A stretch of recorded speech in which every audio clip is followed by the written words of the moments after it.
Pyramid के बारे में आपने तो सुना ही होगा, क्योंकि बचपन से हम धरती के 7 अजूबों के बारे में सुनते और पढ़ते आ रहे हैं और गीज़ा के महान पिरामिड 7 अजूबों में से एक है। लेकिन आपके दिमाग में कभी यह बात आई या कभी आपने सोचा कि हजारों साल पहले इतनी बारीकी से इन पिरामिडों को किसने बनाया होगा? क्योंकि उस समय तो टेक्नोलॉजी बिल्कुल ना के बराबर थी। पिरामिड के बारे में कुछ ऐसी रोचक बातें मैं आज आपके सामने रखने वाला हूँ, जिसे जानने के बाद एक बार के लिए ही सही लेकिन सोचने पर मजबूर हो जाएंगे आप।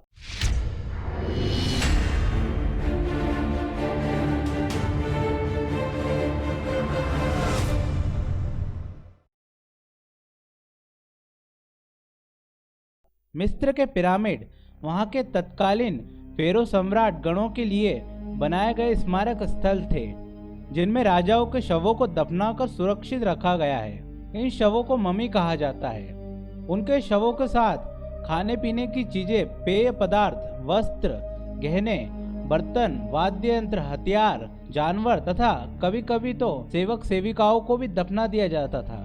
भारत की तरह ही मिस्र की सभ्यता भी बहुत पुरानी है और प्राचीन सभ्यता के अवशेष वहाँ की गौरव गाथा कहते हैं। यूँ तो मिस्र में 138 पिरामिड है और काहिरा के उपनगर गीजा में 3, लेकिन सामान्य विश्वास के विपरीत सिर्फ गीजा का ग्रेट पिरामिड ही प्राचीन विश्व के 7 अजूबों की सूची में है। दुनिया के 7 प्राचीन आश्चर्यों में शेष यही एकमात्र ऐसा स्मारक है जिसे काल प्रवाह भी खत्म नहीं कर सका। यह पिरामिड 450 फुट ऊंचा है। 43 सदियों तक यह दुनिया की सबसे ऊंची संरचना रहा। 21वीं सदी में ही इसकी ऊंचाई का कीर्तिमान टूटा। इसका आधार 13 एकड़ में फैला है, जो करीब 16 फुटबॉल मैदानों जितना है। यह 25 लाख चूना पत्थरों के खंडों से निर्मित है, जिनमें से हर एक का वजन 2 से 30 टन के बीच है। ग्रेट पिरामिड को इतनी परिशुद्धता से बनाया गया है कि वर्तमान तकनीक ऐसी कृति को दोहरा नहीं सकती। कुछ साल पहले तक, जब लेजर किरणों से मापजोक का उपकरण इजाद होने तक वैज्ञानिक इसकी सूक्ष्म सिमिट्रीज का पता नहीं लगा पाए थे। प्रतिरूप बनाने की बात तो दूर है, प्रमाण बताते हैं कि इसका निर्माण करीब 2560 वर्ष ईसा पूर्व मिस्र के शासक खुफू के चौथे वंश द्वारा अपनी कब्र के तौर पर कराया गया था। इसे बनाने में करीब 23 साल लगे। मिस्र के इस पिरामिड को लेकर अक्सर सवाल उठाए जाते रहे हैं कि बिना मशीनों के, बिना आधुनिक औजारों के मिस्र वासियों ने कैसे विशाल पाषाण खंडों यानी पत्थरों के टुकड़ों को 450 फीट ऊंचे पहुंचाया होगा। इस कठिन परियोजना को महज 23 वर्षों में पूरा कैसे किया होगा? पिरामिड मर्मज्ञ इवान हेविंगटन ने गणना कर हिसाब लगाया कि यदि ऐसा हुआ तो इसके लिए दर्जनों श्रमिकों को साल के 365 दिनों में हर दिन 10 घंटे के काम के दौरान हर दूसरे मिनट में एक पत्थर खंड को रखना होगा। क्या ऐसा संभव था? विशाल श्रम शक्ति के अलावा क्या प्राचीन मिस्र वासियों को सूक्ष्म गणितीय और खगोलीय ज्ञान रहा होगा? विशेषज्ञों के मुताबिक पिरामिड के बाहर पाषाण खंडों को इतनी कुशलता से तराशा गया और फिट किया गया है कि जोड़ों में एक ब्लेड भी नहीं घुसाई जा सकती। मिस्र के पिरामिड के निर्माण में कई खगोलीय आधार भी पाए गए हैं, जैसे कि 3 पिरामिड ओरियन राशि के 3 तारों की सीध में हैं। वर्षों से वैज्ञानिक इन पिरामिडों का रहस्य जानने के प्रयत्न में लगे हैं, किंतु अभी तक कोई सफलता नहीं मिली है। परंतु वैज्ञानिकों ने पिरामिड के बारे में कुछ ऐसी बातें पता लगाई हैं जो आप जानकर आश्चर्य में पड़ जाएंगे। अब मैं आपको उन रिसर्च के बारे में बताता हूँ। ग्रेट पिरामिड एक पत्थर कंप्यूटर जैसा है। यदि इसके किनारे की लंबाई, ऊंचाई और कोणों का नाप लिया जाए तो पृथ्वी से संबंधित भिन्न भिन्न चीजों की सटीक गणना की जा सकती है। ग्रेट पिरामिड में पत्थरों का प्रयोग इस प्रकार किया गया है कि इसके भीतर का तापमान हमेशा स्थिर और पृथ्वी के औसत तापमान 20 डिग्री सेल्सियस के बराबर रहता है। यदि इसके पत्थरों को 30 सेंटीमीटर मोटे टुकड़ों में काट दिया जाए तो इनसे फ्रांस के चारों ओर 1 मीटर ऊंची दीवार बन सकती है। पिरामिड में नींव के चारों कोनों के पत्थरों में वॉल और सॉकेट बनाए गए हैं ताकि ऊष्मा से होने वाले प्रसार और भूकंप से सुरक्षित रहे। मिस्रवासी पिरामिड का इस्तेमाल वेधशाला, कैलेंडर, सनडायल और सूर्य की परिक्रमा में पृथ्वी की गति तथा प्रकाश के वेग को जानने के लिए किया करते थे। पिरामिड को गणित की जन्म कुंडली भी कहा जाता है, जिससे भविष्य की गणना की जा सकती है। कुछ लोग पिरामिडों में स्थित जादुई असर की बात भी करते हैं, जो मानव स्वास्थ्य पर शुभ प्रभाव डालता है। गीजा का सबसे बड़ा पिरामिड 146 मीटर ऊंचा था। ऊपर का 10 मीटर अब गिर चुका है। उसका आधार करीब 54 से 55 हजार मीटर का है।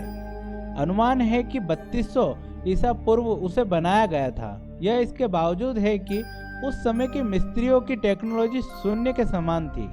कुछ लोग पिरामिडों में स्थित जादुई असर की बात भी करते हैं, जो मानव स्वास्थ्य पर शुभ प्रभाव डालता है। और जानने की बात यह भी है कि गीजा के तीनों पिरामिडों के ऊपर के केंद्र बिंदु ऊपर के तारों से मिलते हैं और मिस्र में जहां पिरामिड बने हैं वह ही धरती का मध्य केंद्र है। अभी तक तो सभी यही मानते थे कि पिरामिड की बस 4 दीवारें हैं, लेकिन गीजा के महान पिरामिडों में 8 दीवारें मिली हैं। 1940 में एक ब्रिटिश पायलट जब पिरामिड के ऊपर से गुजर रहा था तो उसने ऊपर से एक तस्वीर ली, तो उसको तस्वीर में दिखा कि पिरामिडों में 4 नहीं बल्कि 8 दीवारें होती हैं। उसने देखा कि चारों साइड 2-2 भागों में बटी हुई है। इतना ही नहीं, वो 8 साइड तब दिखाई देती है जब बसंत ऋतु और सर्द ऋतु का सूर्य अस्त होता है। इससे तो साफ जाहिर है कि मिस्रवासी उस वक्त सूर्य चक्र और आधुनिक गणित भी जानते थे। उनको यह गणित किसने सिखाई, सोचने का विषय है। ये बात तो आप भी अच्छे से जानते हैं कि जब मिस्र के पिरामिड बनाए गए थे तब ना ही कोई दूर संचार जैसी सुविधा थी और ना ही कोई इंटरनेट। यहाँ तक कि एक देश से दूसरे देश तक जाना भी आसान नहीं होता था। फिर भी पूरी दुनिया के लोग एक ही समय में, एक ही समय चक्र में एक जैसा स्ट्रक्चर बना रहे थे, क्योंकि China, Indonesia, Giza, south America और मिस्र के पिरामिड सबके सब एक जैसे हैं। मानो कोई इनको बता रहा हो कि इनको ऐसे बनाना है। अब ऐसा कैसे हो सकता है कि पृथ्वी पर एक जैसे समय में एक जैसे भवनों का निर्माण किया गया हो, जबकि तब संचार की कोई सुविधा ही नहीं थी। यदि आप देखेंगे कि आज अलग अलग देशों में अलग अलग भवन निर्माण शैली देखने को मिलती है। कई लोग इसको कलेक्टिव कॉन्शियसनेस या सामूहिक चेतना भी कहते हैं। दुनिया में इतने सारे पिरामिड है, लेकिन आज तक किसी में भी कब्र नहीं मिली। कुछ का कहना है कि लुटेरों और आर्कियोलॉजिस्ट ने इनको लूट लिया है, लेकिन किसी की कब्र को लूटना ये बात कुछ अजीब सी लगती है। कई बार तो पिरामिडों में ताबूत भी नहीं मिले। इससे तो यही समझ सकते हैं कि पिरामिड किसी और मकसद से बनाए गए थे। किस मकसद से बनाए गए थे, अभी तक इनसे रहस्य का पर्दा नहीं उठा है। पिरामिड के अंदर की दीवारें ग्रेनाइट की ब्लॉक से बनाई गई हैं और यह गीजा के आसपास कहीं नहीं मिलते। इनको 500 मील दूर से लाया गया था। पिरामिड के अंदर के हर ब्लॉक 12 से 20 टन का है। यह ब्लॉक 1210 फीट को जकड़े हुए हैं, जो आज की आधुनिक मशीनों से भी नहीं किया जा सकता। तो उस वक्त इतने भारी भरकम सामान को कैसे उठाया गया होगा और कैसे लाया गया होगा, यह एक आश्चर्य ही है। पिरामिड को बनाने के लिए 20 लाख पत्थरों के टुकड़ों का उपयोग किया गया, जो अलग अलग आकार के थे, जिससे किसी भी दीवार को बनाना मुश्किल हो जाता है। इसके बावजूद भी ऊपर का चेम्बर बिल्कुल हॉरिजॉन्टल है। कई 100 सालों के भूकंपों को झेलने के बाद भी हर पत्थर पूरी तरह से अपनी जगह पर टिका हुआ है। ग्रेट पिरामिड के अंदर 3 चेम्बर हैं और सांस लेने के लिए कठोर पत्थरों को तोड़कर एक सुरंग बनाई गई है, 300 फीट लंबी और 3 फुट चौड़ी, जो सबसे नीचे के चेम्बर में जाती है।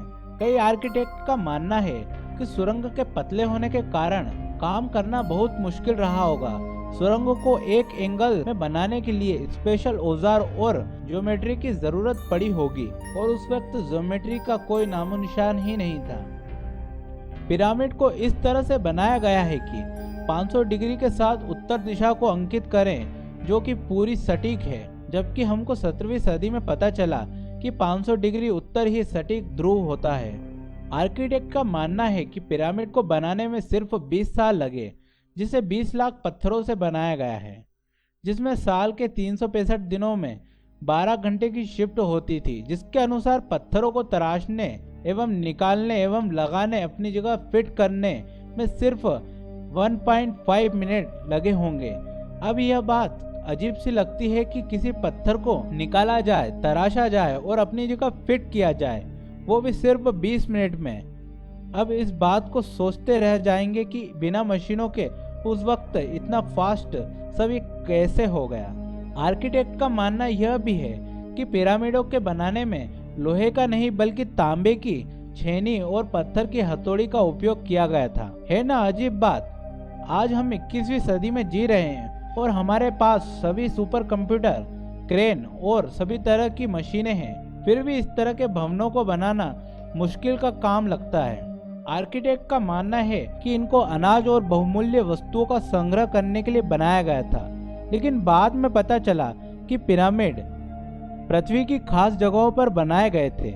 यह पृथ्वी की खास जियोग्राफिकल सेंटर में बने हुए हैं, जहां पर पृथ्वी के सबसे लंबे अक्षांश और देशांतर आकर मिलते हैं। मिस्र वासियों को पता था कि यहाँ पर किसी शक्ति का निकास होता है और उस शक्ति का उपयोग भी करते थे। कहा यह भी जाता है कि पिरामिड के अंदर कई गुप्त कमरे हैं, लेकिन वहां जा पाना आसान नहीं है। मिस्र वासियों को पता था कि यहाँ पर किसी शक्ति का निकास होता है और वह उस शक्ति का उपयोग भी करते थे। कहा यह भी जाता है कि पिरामिड के अंदर कई गुप्त कमरे भी हैं, लेकिन वहां जा पाना आसान नहीं है। आपको यह जानकारी कैसी लगी? कमेंट में अपनी प्रतिक्रिया दें और इस वीडियो को अगर अच्छा लगा हो तो इसे लाइक ज़रूर करें और इसे शेयर भी करें। और मैं ऐसे ही वीडियो बनाते रहता हूँ, तो हमारे ऐसे ही नॉलेजेबल और फैक्ट से भरे वीडियोस को देखने के लिए हमारे चैनल को सब्सक्राइब कर लीजिए। जो वीडियो मैंने बनाई है पिरामिड के बारे में, वह इसका फर्स्ट पार्ट थी। इसका सेकंड पार्ट मैं जल्दी ही लाऊंगा, तो हमारे चैनल को सब्सक्राइब कर लीजिए और नीचे लगे बेल आइकन पर भी हिट कर दीजिए, जिससे आगे आने वाले वीडियोस की नोटिफिकेशन आप तक पहुंच सके। तो दोस्तों चलता हूं, मिलेंगे अगले वीडियो में। जय हिंद, जय भारत।